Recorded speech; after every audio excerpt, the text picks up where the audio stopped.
اللہ یہ کہ یہ سب تمہارے اعمال نامے میں جڑ جاتی ہیں، تمہارے اعمال نامے میں جڑ جائیں گی، تمہارے کل میزان میں، کل تمہارے اعمال جب تولے جائیں گے اس کے اندر یہ سب چیزیں رکھ دی جائیں گی، اپنے بال، اپنے کھال، اپنا پیٹا، جو کچھ بھی ہے، گوشت، پیٹا، بال، کھال، سینگیں، سب سمیت پورا کا پورا بکرا یا پورا کا پورا دمبا یا پورا کا پورا بھیڑا یا پورا کا پورا وہ حصہ جو قربانی کے لیے کیا گیا ہے، وہ پورا کا پورا کل میزان کے اندر، کل ترازو میں یہ تولا جائے گا۔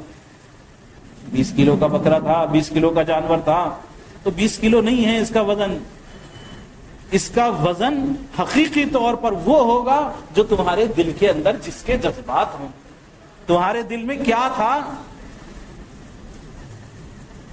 یوم لا ينفع مال ولا بنون، حضرت ابراہیم علیہ السلام کی زبانی اللہ سبحانہ و تعالیٰ ذکر فرما رہا ہے قرآن پاک میں، یوم لا ينفع مال ولا بنون، وہ کل قیامت والے دن ہوگا جس کے اندر نہ تو مال نفع دے گا، نہ اولاد نفع دینے والی، نہ مال سے نفع ہونے والا ہے اس دن۔ کتنے جانور تھے، کتنے جانور قربان کرے، کیا کیا تم نے کرا، کتنا پیسہ خرچ کیا، اولاد تھی اس کے ساتھ کیا، اتنی اولاد تھی۔ یوم لا ينفع مال ولا بنون الا من اتى الله بقلب سلیم، مطلب یہ بھلا چنگا صحیح سالم صحت مند دل، یہ ہے جو کل قیامت والے دن کام آنے والا ہے۔ کل قیامت والے دن تمہارے دل کے اندر کیسے جذبات تھے، کتنا پاک تھا، کتنا اس کے اندر اللہ کے لیے اخلاص تھا، دنیا سے بالکل علیحدگی اختیار کر کے خالصاً اللہ کے لیے کسی عبادت کا انجام دینا، یہ وہ چیز ہے جو تمہارے جانور کا وزن بڑھائے گی اور جو تمہارے جانوروں کا وزن بھی گھٹا دے گی، تمہارے اعمالوں کا وزن بھی گھٹا دے گی۔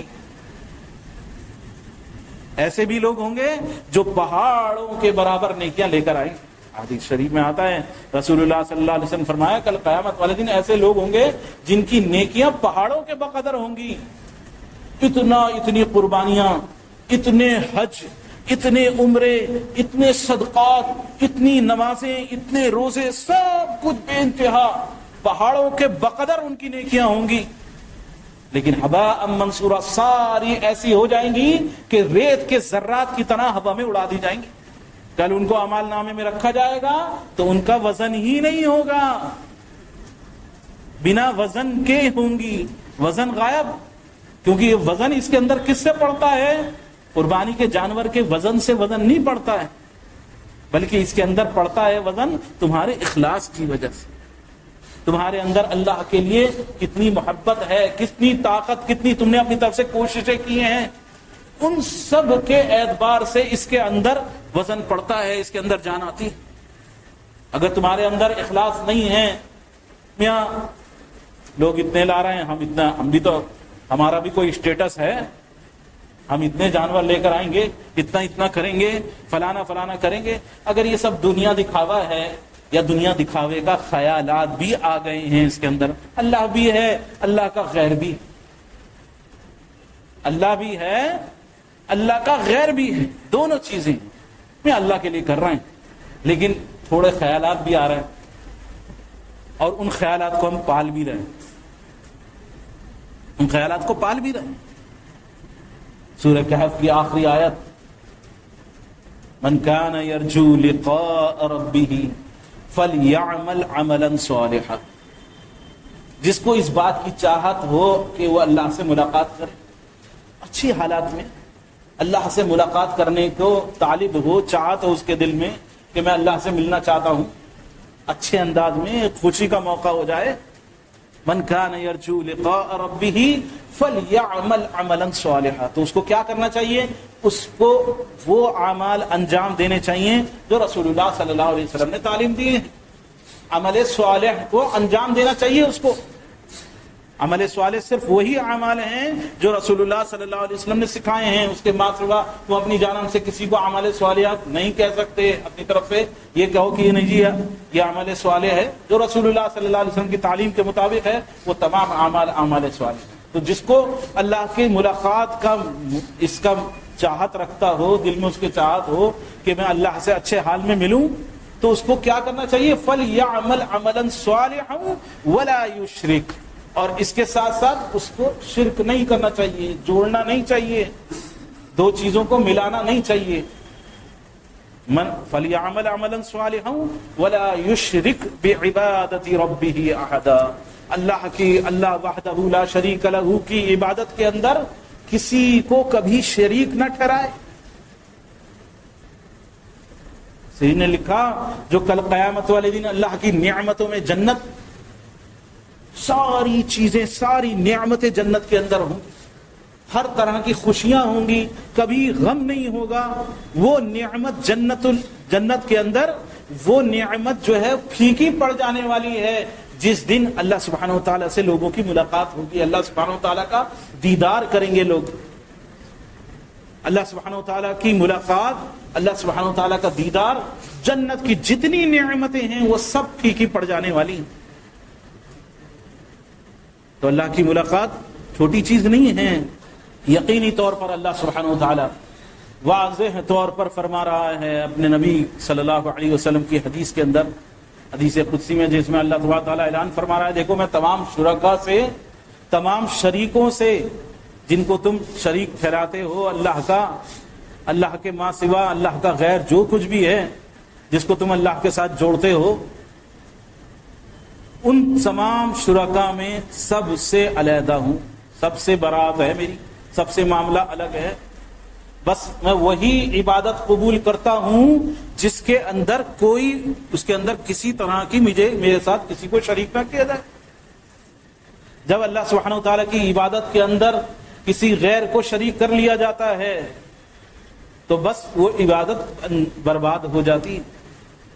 فرمایا اللہ کے رسول صلی اللہ علیہ وسلم نے، من صلی یرائی فقد اشرک، جس نے نماز پڑھی دکھانے کے لیے تو بس اس نے شرک کر لیا، اس نے اپنی عبادت میں شریک کر لیا. نماز کیا، نماز پڑھ رہا تھا، برابر میں آ کے ایک صاحب آن کے بیٹھ گئے، نماز بڑے دھیان، بڑے توجہ کے ساتھ، بڑے اللہ کے ساتھ اخلاص کے ساتھ میں نماز پڑھ رہا تھا. دل میں خیال آیا، ارے ابا بیٹھے ہیں برابر، پاپا ہیں میرے برابر میں بیٹھے ہوئے ہیں، استاد آئے ہیں وہ بیٹھے ہیں، محلے کے سروں فلانے بڑا آدمی وہ بیٹھے ہوئے ہیں، میں کیا کروں؟ میں نے تھوڑی سی رکعت لمبی کر لی، تھوڑا سا رکوع لمبا کر لیا، تھوڑا سا سجدہ لمبا کر لیا. کہیں گے میاں کیسے نماز پڑھ رہا ہو؟ ایسے نماز پڑھتے ہو؟ نہیں، اس خاطر نماز کو چینج کر دیا، بس اس نے شامل کر لیا اس کو اس عبادت کے اندر. نماز برباد ہو گئی. فرمایا کہ سکھانے کے لیے بھی علیحدہ سے نماز پڑھائی جا سکتی ہے. ایک امام، اس کے لیے بھی یہ درست نہیں ہے کہ وہ امامت کرتے ہوئے الگ انداز کی نماز پڑھے اور تنہا ہو تو الگ انداز کی نماز پڑھے. امامت کرتے ہوئے الگ انداز کی نماز ہو اور اکیلے تنہا نماز پڑھے تو الگ انداز ہو. جب لوگوں کے سامنے ہو تو دوسرا رخ ہو اور جب تنہا ہو تو دوسرا رخ ہو. یہ امام کے لیے بھی درست نہیں ہے. روزہ، نماز، کوئی بھی عبادت جس کے اندر مخلوق کا خیال دل میں آ گیا وہ عبادت برباد ہو جاتی ہے. قربانی کے اندر بھی یہ چیز خصوصی طور پر دھیان کرنے کی ہے کہ ہماری قربانی میں کسی طرح کا خیال نہ آئے لوگوں کا کہ میاں کیسا پتلا سا جانور لیا، میاں کیسا تمہارا چھوٹا سا ہے، کتنا بالکل پلا سا تم لیا ہے، میاں کیسے لیا ہے، میاں لوگ کیا کہیں گے. لوگ کہیں گے میاں لوگوں کو میاں ہمارے پڑوس میں آئے وہ اتنے بڑے بڑے 50-50 ہزار کے لاکھ روپے کے جانور لے کر آئیں اور ہم اتنا سا لے کر آئیں تو ہماری کیا عزت رہ جائے گی، ہماری کیا عزت رہ جائے گی.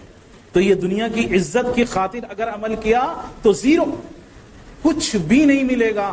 قربانی کا عمل کر لیا آپ نے، خوش ہو گئے، گوشت کھا لیا، اس کے علاوہ کچھ حاصل نہیں ہوا، کوئی نیکی حاصل نہیں ہوئی. قربانی کا اجر و ثواب تو کتنا زیادہ ہے، انشاءاللہ آگے انشاءاللہ ذکر کروں گا. لیکن یہ قربانی کا جذبہ ہر چیز میں کہ انسان کو دل کے اندر وہ خلوص ہونے کی ضرورت ہے، خالصاً اللہ کے سامنے کھڑے ہونے کی ضرورت ہے، خالصاً یہ سوچنا کہ مجھے ایک دن یہ اعمال اللہ کے سامنے پیش کر دے، یہ اللہ کے سامنے پیش ہوں گے میرے سارے اعمال. پھر جو میرے دل کا حال ہوگا جو میرے دل کی کیفیت ہوگی اس کے مطابق مجھے اس کا بدلہ دیا جائے گا. جیسے میرے کی دل کی حالت ہوگی ویسا مجھے اس کا بدلہ دیا جائے گا. تو خالصاً لوگوں کے لیے قربانی کا جذبہ، اللہ کے لیے قربانی کا جذبہ، کہ میں خالصاً اللہ ہی کی خاطر جو کروں وہ سب اللہ کے لیے کروں. وَيُطْعِمُونَ الطَّعَامَ عَلَى حُبِّهِ مِسْكِينًا وَيَتِيمًا وَأَسِيرًا. جمعے کے دن صبح فجر کی نماز کی دوسری رکعت میں سورہ دہر رسول اللہ صلی اللہ علیہ وسلم پڑھا کرتے تھے. اس میں یہی واقعہ ہے کہ وَيُطْعِمُونَ الطَّعَامَ، لوگوں کو کھلاتے ہیں، لوگوں پر خرچ کرتے ہیں. خرچ لوگوں پر کر رہے ہیں لیکن کیا دل کا جذبہ کس کے لیے؟ اللہ کے لیے. وَيُطْعِمُونَ الطَّعَامَ عَلَى حُبِّهِ، کس کے لیے؟ اللہ کی محبت کی خاطر. مسکینا و یتیما و اسیرا، مسکین، یتیم اور قیدی کے اوپر خرچ کر رہے ہیں. مسکینا و یتیما و اسیرا، اور وَيُؤْثِرُونَ عَلَىٰ أَنفُسِهِمْ وَلَوْ كَانَ بِهِمْ خَصَاصَةٌ، چاہے ان کی اپنی ذات کو نقصان ہو جائے لیکن باوجود اس کے وہ خرچ کرتے ہیں، وہ لوگوں کے اوپر، اور لوگوں کے لیے اپنے آپ کو نیچے کر کے خالصاً کس کے لیے؟ یہ عمل کس کے لیے؟ کہ انٹریکشن تو ہو رہا ہے لوگوں سے، معاملہ تو ہو رہا ہے لوگوں سے، لیکن دل کا جذبات کس کے ساتھ ہیں؟ کہ اللہ کے. انما نطعمکم لوجہ اللہ، ہم تمہیں اللہ کی خاطر کھلا رہے ہیں، یہ قربانی کا گوشت تمہیں دے رہے ہیں. کس لیے؟ کہ پتہ چلے ہم کون ہیں، میاں کتنے جانور ہمارے یہاں ہوئے ہیں. نہیں، وہی انما نطعمکم لوجہ اللہ، ہم اللہ کے چہرے کی خاطر، اللہ کا چہرہ کل ہمیں دیکھنا ہے، اس کا دیدار کرنا ہے، اس سے ملاقات کی خاطر ہم تمہیں کھلا رہے ہیں. لا نريد منکم جزاء ولا شکورا، ہمیں تم سے کوئی بدلہ نہیں چاہیے، تمہاری کوئی تھینکس نہیں چاہیے، تمہاری شکر گزاری نہیں چاہیے کہ تم ہمارے احسان مند بنو، اس لیے نہیں کھلا رہے ہیں. کسی کے شکر گزاری کا جذبہ ہمارے دل میں نہ ہو، بالکل دل کو خالصاً پاک کرنا. صحابہ اکرام اللہ کے رسول صلی اللہ علیہ وسلم کے کیسے مطیع اور فرما بردار تھے، اور کیسے آخرت کی فکر کرنے والے تھے کہ اب خود بھوکے رہ کر مہمان کا اکرام کرتے تھے. دوسروں کی خاطر یہ قربانی کا جذبہ تھا ان کے اندر. کھانے کے تعلق سے یہ حدیث ہے، لیکن یہ ان قربانی کے ایام کے اندر یہ خصوصی طور پر یہ ذہن میں کرنے کی حدیث ہیں کہ ہم کر کیا رہے ہیں، کسی کو کھلا رہے ہیں، پلا رہے ہیں، تو ہمارے دل کے اندر وہ جذبات ہوں کہ دیکھو کیسے کیسے جذبے صحابہ اکرام کے اندر تھے، کیسے کیسے واقعات پیش ہوئے. وہ احادیث جمع کری ہیں. صحیح بخاری اور صحیح مسلم کی حدیث ہے. حضرت ابو ہریرہ رضی اللہ تعالیٰ عنہ روایت کرتے ہیں کہ ایک آدمی نبی کریم صلی اللہ علیہ وسلم کے پاس آیا اور کہا کہ میں بہت نڈھال ہو رہا ہوں، یعنی بھوکا ہوں بہت زیادہ، حالت میری کنڈیشن بہت زیادہ خراب ہے. پس رسول اللہ صلی اللہ علیہ وسلم نے اپنی بعض ازواج مطہرات میں سے کسی زوجہ کو، اپنی کسی بیوی کو پیغام بھیجا کہ بھائی کچھ ہے، کچھ کھلا سکتی ہو، کچھ بھیج سکتی ہو. تو ان کا جواب یہی آیا والذی بعثک بالحق ما عندی الا ما، قسم ہے اس ذات کی جس نے آپ کو حق کے ساتھ بھیجا ہے، ہمارے پاس کچھ نہیں ہے پانی کے سوا، پانی ہی ہے. رسول اللہ صلی اللہ علیہ وسلم کے گھر کی حالت ایسی تھی. دوسری کو بھیجا، تیسری کو پیغام بھیجا، ہر ایک کا جواب یہی کہ جس نے آپ کو حق کے ساتھ بھیجا ہے، قسم ہے اس ذات کی ہمارے پاس تو پانی کے علاوہ کچھ بھی نہیں، گھر میں کچھ بھی کھانے کو نہیں ہے. بس نبی کریم صلی اللہ علیہ وسلم نے آپ نے فرمایا، صحابہ بیٹھے ہوئے تھے، بھائی کون ہے جو آج کی رات ان کی مہمانی کرے گا؟ ان کو مہمان بنائے گا؟ کوئی ہے؟ کوئی مہمانی کر سکتا ہے ان کی؟ تو ایک انصاری صحابی جو ہیں وہ کھڑے ہوئے کہنے گا یا رسول اللہ میں لے کے جاؤں گا، یہ میں نے اپنا مہمان میں بناتا ہوں۔ بس وہ انصاری صحابی ان کو لے کر چلے، اور بس حالات تو ایسے تھے کمزور، یہ فتح مکے سے پہلے کے حالات ہیں، ورنہ بعد کے زمانوں میں یہ صحابہ سونے کے بڑے بڑے ٹکڑے، کلاڑیوں سے سونا کاٹا ہے، گھروں میں اتنے انبار لگ گئے سونے کے کہ کلاڑیوں سے سونا کاٹا ہے۔ لیکن یہ فتح مکے سے پہلے کے حالات ہیں، تو وہ حالات ایسے کمزور تھے مدینہ منورہ کے اندر۔ صحابی لے کے گئے، گھر میں بھی ان کے کچھ انتظام کوئی اچھا نہیں تھا، بس اپنی بیوی سے کہا کہ دیکھو رسول اللہ صلی اللہ علیہ وسلم کی مہمان ہیں اور اس کی عزت کرنی ہے۔ اور ایک روایت میں ہے کہ اپنی بیوی سے کہا کیا تیرے پاس کوئی چیز ہے؟ بیوی سے پوچھا ہاں بھائی کیا ہے، ہمارے پاس کیا ہے، کیا کھانے کو ہے؟ اس نے کہا کہ نہیں کچھ نہیں ہے، صرف بس بچوں کی خوراک ہے، بچوں کے لیے کچھ رکھا ہے، بچوں کا پیٹ بھر جائے، صرف بچوں کا کھانا رکھا ہوا ہے، بچوں کے لائق کچھ روٹی کے ٹکڑے یا جو بھی کھانا ہے کچھ بچوں کے قابل، بس اتنا ہی ہے۔ تو کہا کہ اچھا ایسا کرو بچوں کو بہلا دو، کسی چیز میں لگا دو، کسی چیز میں بہلا دو، یا فرمایا کہ ان کو سلا دو بہلا کر، یا کسی چیز میں مشغول کر دو، کھیل میں، کسی کھیل میں لگا دو۔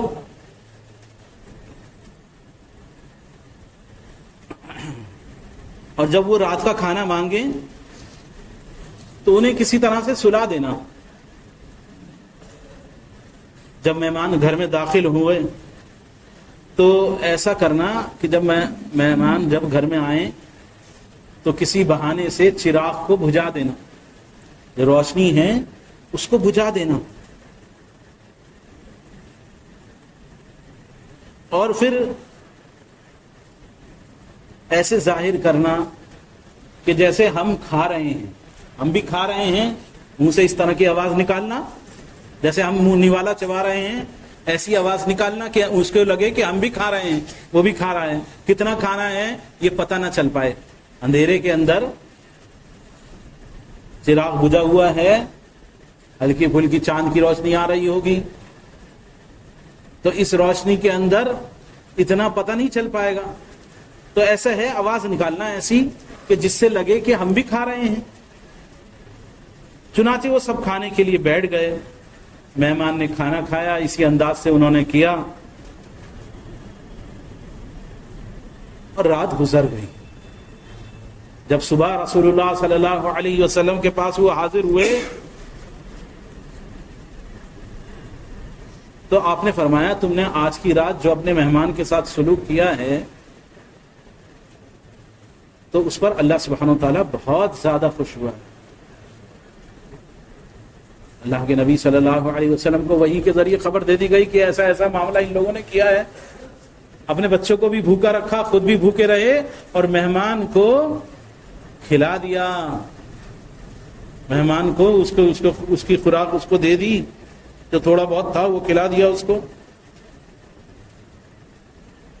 تو اللہ سبحانہ تعالیٰ اس سے بہت خوش ہوا۔ صحیح بخاری صحیح مسلم کی روایت، مل کے کھانا کھانا، ایک ہی دسترخوان پہ کھانا کھانا، بلکہ ایک پلیٹ میں، بڑی پیالی میں، بڑے برتن کے اندر، بڑے تھال کے اندر، عربوں کا طریقہ ہے۔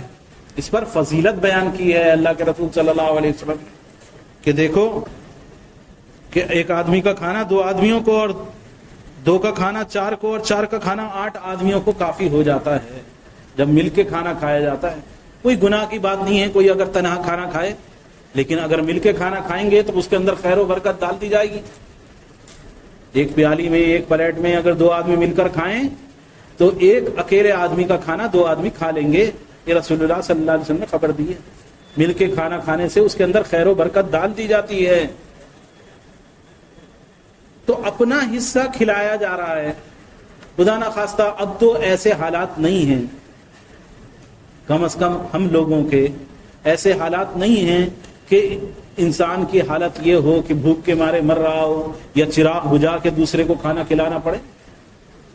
لیکن اس واقعے سے، اس حدیث سے یہ جذبہ تو نکل کے آتا ہے کہ وہ جذبات جو ہونے چاہیے، جو قربانی کے جذبات ہونے چاہیے، ان قربانی کے جذبات کو اللہ سبحانہ و تعالیٰ محبوب رکھتا ہے، ان کو پسند کرتا ہے. تو اگر یہ جذبات نہیں ہیں، ہمارے اس طرح کے جذبات نہیں ہیں، تو پھر وہ قربانی جو اصل مقصود ہے، جو چاہی جا رہی ہے، وہ قربانی کا مقصد انسان حاصل نہیں کر سکتا. تو اس لیے سب سے پہلے اپنے دل کو پاک کرنا ہے اللہ کے غیر سے. اللہ کے غیر کی خاطر نہیں کرنا ہے، اللہ کی خاطر کرنا ہے. کوئی نہیں دیکھ رہا، رات کی تنہائی ہے لیکن وہ کھلا رہے ہیں. ہم کیسی قربانی کر رہے ہیں، چاہے پتی کر رہے ہیں، کوئی جانور حسب استطاعت وہ کر رہے ہیں. وہ کس خاطر؟ کہ اللہ ہی کی خاطر. کوئی راضی ہو یا نہ ہو. اور پھر یہ عشرہ، پیر والے دن یا منگل والے دن چاند ہو جائے گا. اس چاند کے ہونے سے پہلے جو خصوصی طور پر اہتمام کرنے کے لیے اللہ کے رسول صلی اللہ علیہ وسلم نے آپ نے حکم فرمایا. صحیح مسلم کی روایت فرمایا کوئی شخص اگر اس بات کی چاہت رکھتا ہو یا اس کے پاس قربانی کا جانور کا انتظام ہو، وہ قربانی کرنے والا ہو، تو بس اسے چاہیے کہ وہ اپنے ناخنوں میں سے اور اپنے بالوں میں سے کچھ نہ لے. اپنے ناخن اور بال جو کاٹنے ہیں وہ چاند سے پہلے کاٹ لینا. چاند ہونے کے بعد اس میں سے کچھ نہ کاٹ، حتیٰ کہ جب تک قربانی نہ کر لے تب تک اس سے رکا رہے. منع فرمایا ناخن اور بال سے. اور سنن ابو داؤد کی روایت، انہوں نے کہا کہ رسول اللہ صلی اللہ علیہ وسلم نے جب اس کے اندر قربانی کے حکم یا قربانی کی فضیلت آپ نے بیان فرمائی، تو ایک شخص آیا، اس نے سوال کیا یا رسول اللہ میرے پاس تو قربانی کے لیے ایک بکری جو دودھ دینے والی ہے اس کے سوا کوئی انتظام نہیں ہے، کیا میں اس کی قربانی کروں؟ آپ نے فرمایا نہیں، اس کی قربانی مت کرو، الا یہ کہ تم جو ہے کیا کرنا کہ تم اپنے اور جب قربانی کا وقت ہو، جس وقت قربانی کرنی ہو، اس وقت اپنے ناخن، اپنے بال، اپنے زیر ناف کے بال، ان کو مونڈ لینا، ناخنوں کو کاٹ دینا، کتر دینا، تو تمہیں قربانی کے جانور کے بقدر ثواب ملے گا. کوئی شخص اگر قربانی کی استطاعت نہیں رکھتا، نہیں کر پا رہا، اتنے حالات نہیں ہیں، پتی بھی نہیں کر پا رہا، کسی طرح سے کچھ بھی انتظام نہیں کر پا رہا، تو ایسے شخص کے لیے فرمایا کہ ایسا شخص اپنے ناخن، بال وغیرہ وہ نہ تراشے، چاند ہونے کے بعد یہ نہ کرے، اور جب عید الاضحیٰ کا دن ہو اس دن جو ہے اپنے ناخن اور بال جو ہے وہ تراشے، تو اسے قربانی کا اجر و ثواب ملتا ہے. اور پھر یہ عشرہ جو شروع ہو رہا ہے اس کی بہت زیادہ فضیلت ہے. صحیح بخاری، صحیح مسلم، ترمذی وغیرہ میں بہت زیادہ اس کی فضیلت آئی. بلکہ فرمایا کوئی دن ایسا نہیں گزرتا جو اس عشرے، ان 10 دنوں سے زیادہ فضیلت والا کوئی دن ہو. یعنی کوئی عمل انسان انجام دے، کوئی نیکی انجام دے، اور ان 10 دنوں میں وہ نیکی انجام دے، کوئی صدقہ، کوئی خیرات، روزہ، نماز، ذکر و اذکار، اللہ کی تسبیح، اللہ کی تحمید وہ بیان کرے، وہ اس عشرے کے اندر بیان کرے، اس عشرے کے اندر وہ نیک کام کرے، تو وہ نیکی جو ہے اس نیکی تک پہنچ ہی نہیں سکتی اس عشرے کے علاوہ. اتنی فضیلت، اتنا مقام، مرتبہ اس کا بیان کیا گیا ہے. صحابی نے سوال کیا یا رسول اللہ کیا جہاد فی سبیل اللہ کے راستے میں کوئی جہاد کرے اس سے بھی زیادہ بڑھ کر ہے اس عشرے کی نیکی؟ فرمایا ہاں، والجہاد فی سبیل اللہ کے راستے میں جہاد، اللہ کے راستے میں کوشش، اس سے بھی بڑھ کر ہے ہاں یہ کہ کوئی جہاد اللہ کے راستے میں مجاہدہ کرے اور پھر اپنی جان اور اپنی مال کو لے کے جائے اور پھر اس میں سے کچھ بھی واپس نہ آئے، یعنی شہید ہو جائے، تو اس کی نیکی تو ممکن ہے اس سے بڑھ جائے گی، ورنہ اس کے سوا کسی کی نیکی اس عشرے کے اندر کی گئی نیکی سے بڑھ نہیں سکتی۔ اتنا زیادہ مقام مرتبہ اس عشرے کے اندر کی گئی نیکی کا ہے۔ فرمایا کہ رمضان المبارک کے اندر وہ ایام ہیں جس کے اندر نیکی کا اجر و ثواب بڑھ جاتا ہے۔ یہ وہ ایام ہیں جس کے اندر اللہ سبحانہ و تعالیٰ کو نیکی، محبوب ترین نیکی جو ہے اس کے اندر کی گئی نیکی کو سب سے زیادہ اللہ سبحانہ و تعالیٰ پسند کرتا ہے۔ اللہ کی پسند کے اعمال جن کو اللہ سبحانہ و تعالیٰ جن سے راضی ہو، ایسے اعمال اس عشرے کے اندر۔ یہ ایام چاند ہونے کے فوراً بعد صحابہ کا معمول تھا کہ وہ تکبیرات بکثرت پڑھا کرتے، اللہ اکبر کبیرہ، یا اللہ اکبر لا الہ الا اللہ اکبر وللہ الحمد۔ ابو ہریرہ رضی اللہ تعالیٰ عنہ، ابن عمر رضی اللہ تعالیٰ عنہ، ان کا معمول تھا یہ بازاروں میں نکلتے اور لوگوں کے بیچ میں تکبیرات پڑھتے، لوگ بھی ان کو سن کے تکبیرات پڑھنے لگتے۔ یہ پورا کا پورے جتنے ایام ہیں، یہ پورے چاند ہونے کے بعد یہ سارے ایام 13 تاریخ تک بکثرت پڑھنا ہے اللہ کی تکبیرات، اور خصوصاً سبحان اللہ والحمد للہ ولا الہ الا اللہ اللہ اکبر، اس کی جتنی ہو سکے آدمی کثرت کے ساتھ کوئی لمحہ نہ چھوڑے۔ یہ نیکی کے وہ مقام ہیں جن کی نیکیاں اتنی زیادہ بڑی ہوئی ہیں، بلکہ حدیث میں آتا ہے کہ اس عشرے کے اندر اللہ سبحانہ وتعالیٰ نے تو قرآن میں قسم کھائی ہے، والفجر وليال العشر، اس عشرے کی قسم کھائی ہے اللہ سبحانہ وتعالیٰ نے۔ تو یہ ایسے نہیں ہیں کہ جن کو چھوڑ دیا جائے، بلکہ ایک روزہ وہ 1 سال کے روزوں کے بقدر اجر و ثواب ایک روایت میں، اور عرفے کا روزہ وہ انشاءاللہ آئندہ جمعے میں ذکر کروں گا، اس کا ثواب تو 10,000 دن کی عبادت کے بقدر ہے۔ عرفے کے دن عبادت کرنے کا ثواب جو 9 تاریخ ہمارے حساب سے ہوگی، اس 9 تاریخ کو 10,000 دن عبادت کرنے، 30 سال تک انسان نے عبادت کی، اتنا زیادہ اس پر اجر و ثواب ہے۔ بلکہ 1 سال گزشتہ اور 1 سال آئندہ کے گناہوں کا کفارہ ہے، اللہ سبحانہ وتعالیٰ اس کے گزشتہ اگلے اور پچھلے گناہوں کو معاف فرما دیتا ہے۔ جو مومن بدعتی نہ ہو، مشرک نہ ہو، اس کو اللہ سبحانہ وتعالیٰ بخش دیتا ہے۔ تو یہ عشرہ، اس کو خصوصی طور پر اہتمام سے اس عشرے کے اندر جتنا ہو سکے روزہ رکھنا ہے، ذکر و اذکار کرنا ہے۔ روزہ نہیں رکھ رہے، آپ زبان کو ذکر سے تر کریے، صدقات و خیرات کریے، نیک اعمال کے اندر جو ہو سکے وہ نیکی اس عشرے میں انجام دینی ہے۔ لغویات سے بچ کے اپنے آپ کو پورا کا پورا حاصل کرنا ہے۔ یہ خصوصی موقع ہیں جو کمانے کے موقع ہیں، حاصل کرنے کے موقع ہیں۔ اللہ سبحانہ وتعالیٰ سے دعا ہے کہ اللہ سبحانہ وتعالیٰ ہمیں کما حقہ، جیسے دین اسلام پر چلنا چاہیے، جیسے نیکیوں کی طرف رغبت کرنی چاہیے، جیسے اے رب العالمین جیسے نیکی کے ان خصوصی مواقع کو کما حقہ، ان سے نیکیاں کمانی چاہیے۔ یہ کمانے کا سیزن ہے العالمین، ویسے اس سیزن کو لوٹنے والے ہوئے العالمین تو ہمیں شامل فرما دے۔ اے رب العالمین، اے اللہ وقت کو ضائع کرنے اور تیری ناقدری اور نافرمانی سے العالمین ہم تیری پناہ پکڑتے ہیں۔ العالمین اے اللہ ہم اس سے تیری پناہ پکڑتے ہیں کہ ہم دنیا کے دکھاوے کی خاطر، دنیا کو راضی کرنے کی خاطر کوئی عمل انجام دیں۔ اے اللہ خالصاً خلوص و للہیت عطا فرما، جو بھی کام کریں، جو بھی نیکی کریں، اللہ خالص تیری ہی خاطر کرنے والا بنا دے۔ اے رب العالمین، دنیا کی عزتوں سے نکال کر کہ دنیا کی عزت کی چاہت، العالمین یقینی طور پر دنیا کی عزت کی چاہت بری چاہت ہے، العالمین دنیا کی عزت کی چاہت سے نکال کر آخرت کی عزت کی محبت العالمین سینوں میں اتار دو۔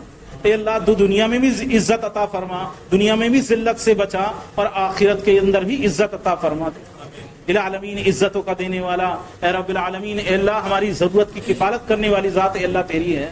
اللہ دنیا اور آخرت دونوں جہانوں میں ہر طرح کی بلا، آفت، بیماری، پریشانی کو العالمین تو ہم سے دور فرما دے۔ اے رب العالمین جن بے اولاد ہیں انہیں نیک صالح اولاد عطا فرما دے۔ اللہ جو بے نکاح بیٹھے ہوئے ہیں اللہ ان کے لیے اللہ ان بچے بچیوں کا اللہ رب العالمین اللہ غیب سے بہترین، دین و دنیا کے اعتبار سے بہترین جوڑے ان کو العالمین مرحمت فرما دے۔ العالمین اے اللہ جو روزی کے اعتبار سے پریشان ہیں، رزق کے اعتبار سے پریشان ہیں، العالمین اے اللہ ان کے لیے اللہ غیب سے رزق کی صورتیں پیدا فرما دے، اللہ ان کی روزیوں میں برکت عطا فرما دے۔ العالمین اے اللہ ہر طرح کی پریشانی، بلا اور بیماری اور پریشانی کو الہ العالمین ہم تیرے آگے کہتے ہیں الہ العالمین تو ہی ہمارے دنیا کے معاملات کو بھی حل کرنے والا ہے، آخرت کے معاملات کو بھی حل کرنے والا ہے۔ اللہ دنیا اور آخرت دونوں جہانوں میں اللہ سرخروئی عطا فرما دے الہ العالمین۔ اللہ آخرت کے اندر اللہ ایمان پر خاتمہ فرما کر آخرت کی کامیابی اور کامرانی الہ العالمین نصیب فرما دے، اس کی حقیقی فکر نصیب فرما دے۔ اے اللہ جن لوگوں نے دعاؤں کے لیے کہا ہے، کہنا چاہتے تھے کہہ نہیں سکے، یا ان کا ہم پر کسی طرح کا کوئی حق ہے، الہ العالمین ان کی دنیا اور آخرت دونوں جہانوں کی اور ہماری دنیا اور آخرت دونوں جہانوں کی اے رب العالمین تو کفالت فرما دے۔ اے اللہ ہدایت کے ساتھ اے رب العالمین سب کی دل کی مرادوں کو اے رب العالمین خیر کی مرادوں کو اللہ تو پورا فرما دے الہ العالمین۔ اے اللہ تو ہمارے تمام گناہوں کو معاف فرما کر ہم سب کا خاتمہ ایمان پر فرما کر قبر کے عذاب سے محفوظ فرما کر جنت الفردوس میں داخلہ نصیب فرما دے، آمین یا رب العالمین۔ استغفر اللہ لقولی ھذا ولسائر المؤمنین من کل ذنب واستغفروا انہ هو الغفور الرحیم۔ اللہم صل علی محمد وعلی آل محمد کما صلیت علی ابراہیم وعلی آل ابراہیم انک حمید مجید۔ اللہم بارک علی محمد وعلی آل محمد کما بارکت علی ابراہیم وعلی آل ابراہیم انک حمید مجید۔ اللهم اغفر للمؤمنين والمؤمنات والمسلمين والمسلمات الأحياء منهم والأموات إنك أنت السميع قريب مجيب الدعوات۔ اللهم اغفر لنا ما قدمنا وما أخرنا وما أسررنا وما أعلنا، أنت المقدم وأنت المؤخر وأنت على كل شيء قدير۔ اللهم اغفر لي خطيئتي عمدي وجهلي وهزلي وكل ذلك عندي۔ اللهم ارحمنا ولا تعذبنا بعد الموت۔ اللهم اغفر لنا ولوالدينا ولوالد والدينا ولإخواننا ولإخوتنا ولأساتذتنا ولمشايخنا ولمن له حق علينا ولمن أوصانا بالدعاء۔ اللهم انصر من نصر دين محمد صلى الله عليه وسلم واجعلنا منهم، واخذل من خذل دين محمد صلى الله عليه وسلم ولا تجعلنا منهم۔ عباد الله رحمتكم الله، إن الله يأمر بالعدل والإحسان وإيتاء ذي القربى وينهى عن الفحشاء والمنكر والبغي يعظكم لعلكم تذكرون۔ اذكروا الله يذكركم وادعوه يستجب لكم ولذكر الله تعالى أعلى وأولى وأعز وأجل وأتم وأهم وأكبر والله يعلم ما تصنعون۔